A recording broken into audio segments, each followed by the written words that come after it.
Supreme leader के तौर पर मुस्तफा खामनेई के चयन ने अमेरिकी प्रशासन को एक क्लियर मैसेज दे दिया कि ईरान को न तो अमेरिकी पसंद की चिंता है और न ही उसके उठाए मुद्दों की।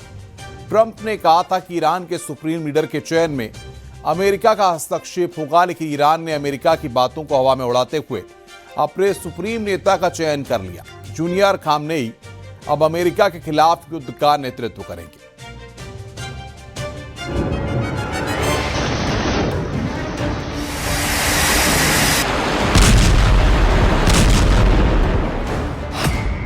ट्रंप को नामंजूर ईरान के नए सुप्रीम लीडर।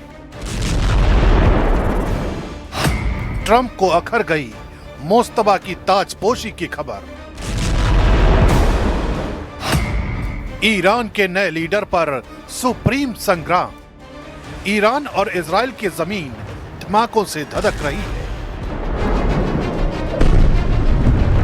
इस कोहराम के बीच अमेरिका के राष्ट्रपति डोनाल्ड ट्रंप की नाराजगी पश्चिम एशिया में नई मुसीबत ला सकती है। अमेरिकी राष्ट्रपति डोनाल्ड ट्रंप के बयान के मुताबिक खामेनेई की विरासत के अगले वारिस मुस्तफा उन्हें नामंजूर है। मुस्तफा खामेनेई का सुप्रीम लीडर बनना स्वीकार नहीं है। वे पुरानी कट्टर नीतियों को ही आगे बढ़ाएंगे। ईरान को ऐसा नेता चाहिए जो शांति लाए। अगर गलत नेतृत्व आया तो फिर युद्ध होगा। ईरान के नेतृत्व पर दुनिया की सुरक्षा निर्भर है। यानी ट्रंप चाहते हैं कि ईरान पर शासन करने वाला उनकी पसंद का हो। दरअसल ईरान की राजनीति में सुप्रीम लीडर का पद सबसे शक्तिशाली माना जाता है। इस पद पर लंबे समय तक अली खामेनेई रहे। 28 फरवरी को एयर स्ट्राइक में उनकी हत्या के बाद उनके उत्तराधिकार को लेकर चर्चा तेज हुई। नाम आया उनके बेटे मुस्तफा खामेनेई का। इसी बीच अमेरिका के राष्ट्रपति डोनाल्ड ट्रंप ने कहा, ईरान के अगले सुप्रीम लीडर के चयन में अमेरिका की राय होनी चाहिए।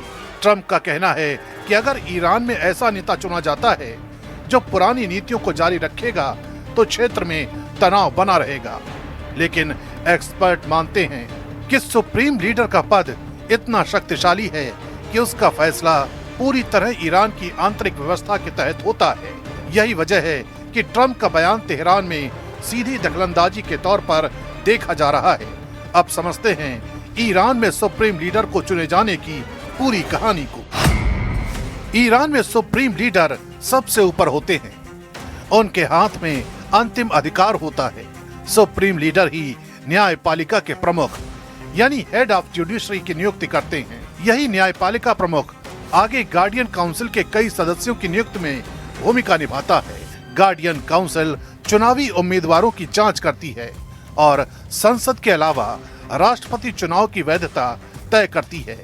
इसके साथ ही असेंबली ऑफ एक्सपर्ट नाम की संस्था होती है जिसके 88 सदस्य चुने जाते हैं और वही सुप्रीम लीडर का चुनाव करते हैं।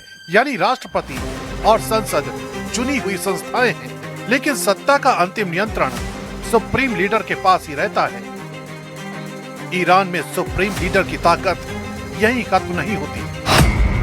संविधान के मुताबिक यही पद देश की सेना और रणनीतिक संस्थाओं का सर्वोच्च कमांडर होता है।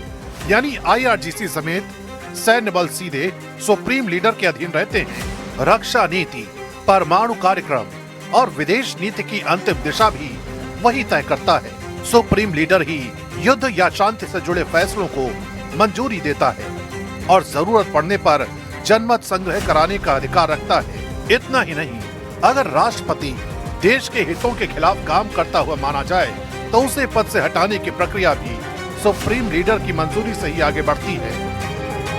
यानी तेहरान की असली सत्ता का केंद्र यही पद माना जाता है। इसलिए जब डोनाल्ड ट्रंप ईरान के नए सुप्रीम लीडर पर सवाल उठाते हैं तो ये मामला सिर्फ बयानबाजी का नहीं रहता। ये सीधे ईरान की सत्ता, संप्रभुता और पश्चिम एशिया की आने वाली राजनीति से जुड़ा बड़ा टकराव बन जाता है।